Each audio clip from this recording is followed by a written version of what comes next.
Sa ating latest satellite images, makikita po natin na ang easterlies o yung hangin na nagmumula sa karagatang Pasipiko ang siyang nakakaapekto ngayon sa ating bansa.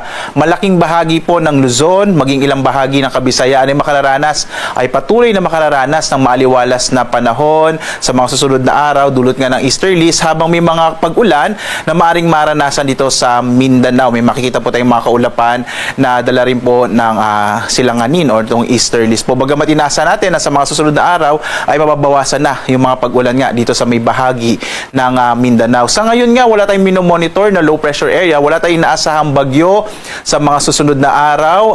Maliit po yung posibilidad na may mabuong low pressure area sa loob ng Philippine Area of Responsibility, lalo na this weekend. Kaya in general po, no, asahan ng malaking bahagi ng ating bansa, medyo mainit na panahon na yung mararanasan. Posible pa rin yung mga localized rain showers and thunderstorms. Mas malaki ang posibilidad ng maulap na kalangitan naman sa may bahagi ng Mindanao.